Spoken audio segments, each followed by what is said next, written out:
Today we get really, really serious. Welcome back to this Friday edition of Hats Off to You. My name is Jay, and this is a little thing I do. A channel where I try to make you laugh and bring a little bit of enjoyment to your day. Ha! Ha ha! I get it though, maybe the humor's not for everyone. I've been told I need more fart jokes in my bit, which is why I've actually ordered a fart machine off the internet and hopefully will be here in a few days. I had my gastrointestinal tract removed once when I was 7 and then again when I was 22. So if I go into the bathroom for an extended period of time, it's because I'm just trying to get away from you and I need some alone time, right? So obviously, since this is a scheduled show, Mondays, Wednesdays, and Fridays, I got to do something before the fart machine gets here, right? So we're going to talk about standards today. Yeah, I know. We're going to talk about something very droll, very dramatic, very personal to a lot of people I know.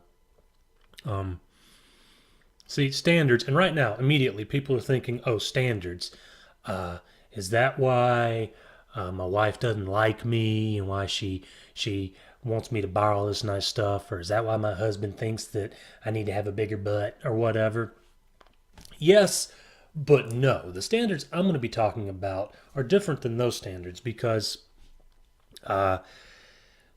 there are reasonable standards and there are unreasonable standards. And I think a lot of times, for whatever reason, the context is that there is no such thing as a reasonable standard. You either are okay with whatever or you're stuck up. And I know there are a lot of unreasonable standards, right? I'm not at all talking about the people who, walk around literally like nothing is good enough for me. I've never been happy about everything. Those people, hell with them. I get it. There's some people who they ain't no pleasing. And you shouldn't try to please them. And that's kind of the inverse of what I'm talking about, see, is there are people with really high standards. And then there are people who think that you have to meet these high standards. And these are the standards that I'm talking about here. These people who are trying to meet the standards that are too high. It'll all make sense when I explain it here in a little bit, right? So,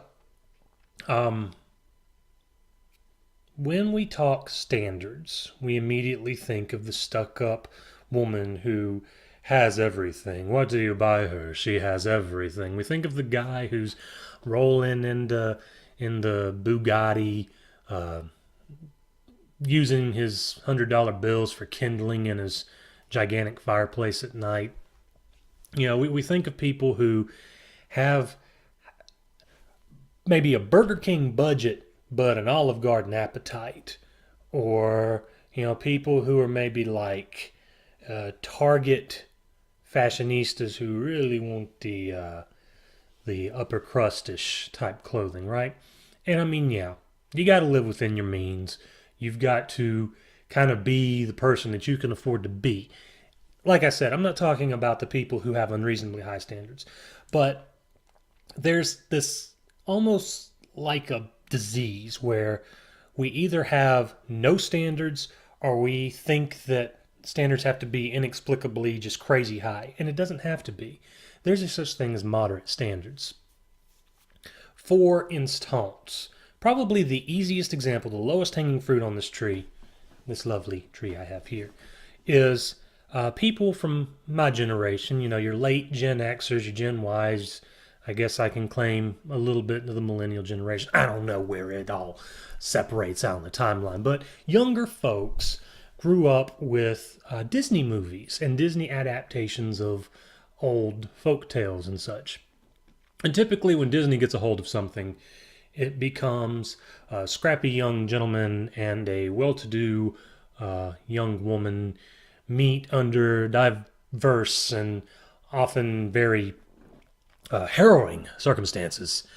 You think Beauty and the Beast, basically a large, hairy jerk kidnaps and keeps hostage a fairly intelligent young woman who then, I guess, develops Stockholm Syndrome and uh, falls for him. Some singing china pieces tell the beast that, oh, well, this is the one here. We're finally going to break the spell, bro. He almost dies at the end of the movie, spoiler alert. And then he's magically a man, and they go on happily ever after. Aladdin's a good example. The scruffy young man who, for whatever reason, doesn't wear a shirt ever, gets together with the princess who doesn't really want to be a princess anymore, and along with a Robin Williams voiced character, goes on a magic carpet ride, and they learn to love each other, and then they defeat the evil wizard at the end, and everybody lives happily ever after. That's what we're told. That's the narrative that we're given. And it's kind of problematic because when we're young, we see this and we think that's how it happens, that's how it should be. And then we get so far along, and then either we suffer our first heartbreak or a jaded person tells us, well, that's not how it actually is.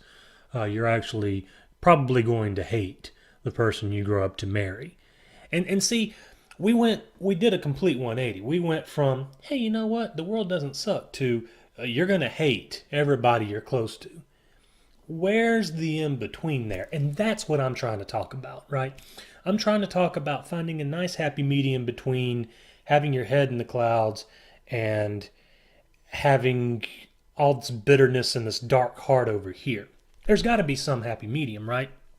Because, and this is a theory of mine, a lot of people get into relationships, right?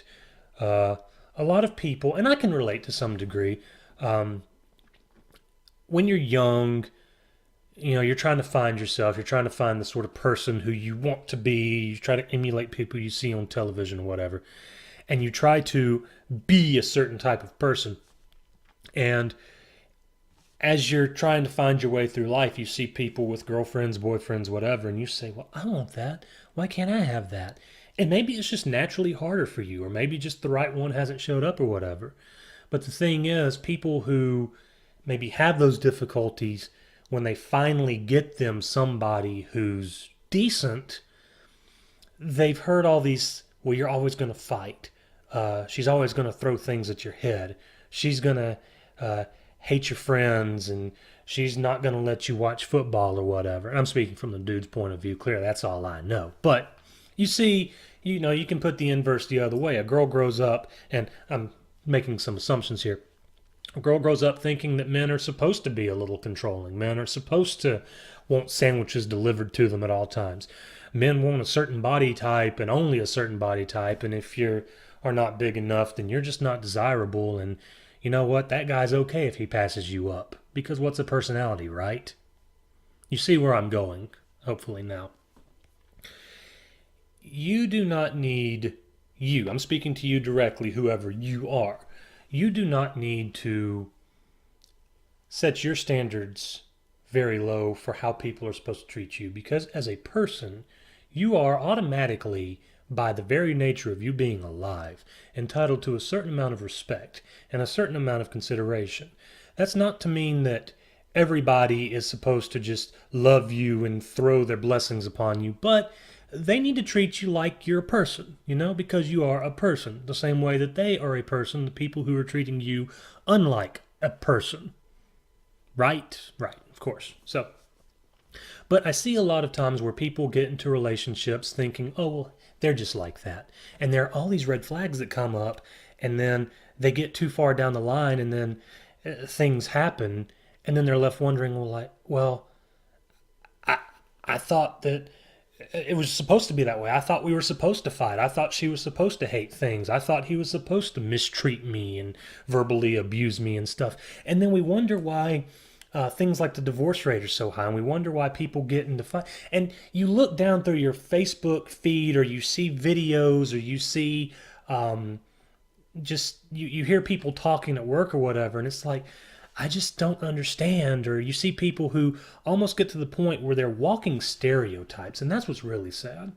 You see people who become these walking stereotypes because they say, well, My woman sure does hate me. Well, why does she hate you? Well, because she doesn't like the when I do. Well, why does she hate? Talk about it. If she hates something that's fundamentally about you, then maybe you need to reconsider that relationship. And I know it's difficult because, like I said, people tend to clasp on to things that they have a hard time getting and not really consider the full side effects of what they're in. Another situation is like maybe you have a job that you hate, that you despise, but you keep it because, well, everybody's supposed to hate their job, right? To a degree, yeah. But if it takes an emotional toll on you, if you find yourself mentally exhausted or you just hate the way that you feel as you do the job, if you don't feel like you're getting any personal fulfillment out of it, it may be time to switch jobs. And I know you need a job to have money. I'm not saying to quit your job right now and just, screw the man. I'm going to go do what I want to do. No, don't. Have a backup plan. Go find something else. But do find something that you enjoy. Don't just sit at something you hate.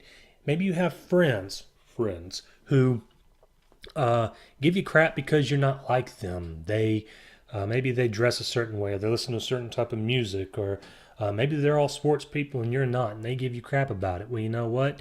A little crap's okay. A little ribbon's all right. But if that's all you ever hear from those friends, then are they really your friends? People are supposed to like you for you, and if they don't seem to really like you for you, then maybe they just don't like you. And I'm not saying that like people don't like you, but I mean maybe those people don't like you.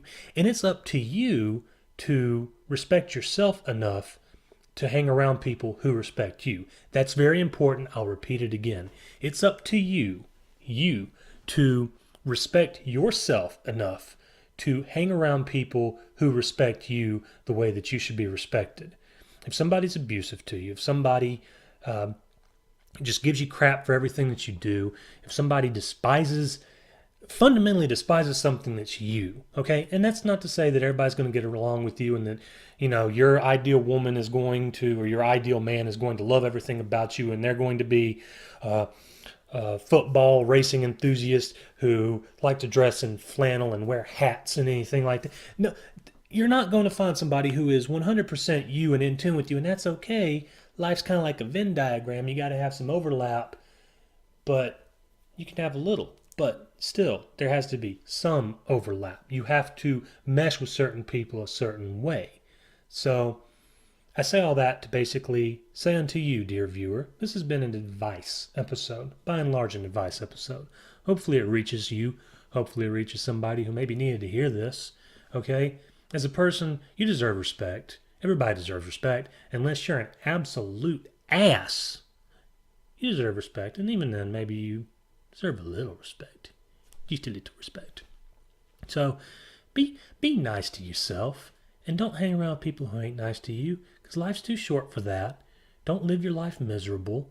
Have standards for yourself. Don't let just anything fly, but communicate and really find out where you stand with people, and only stand with people who stand with you. Don't try to please people who aren't going to be pleased by you. It ain't worth your time and it ain't worth the stress. All right? So, on the issue of communicate how good this channel has been and how helpful this particular video has been to your friends and family. I throw some actual, nice stuff out every so often. So, give a like, give a comment, a subscribe, hit the little bell or whatever it is now. Go see the Facebook and the Twitter. I put some little things up there every so often. I keep it interesting. And the fart machine will be coming in soon, so be sure to tune in Monday for that. Hats off to you. Have a great weekend.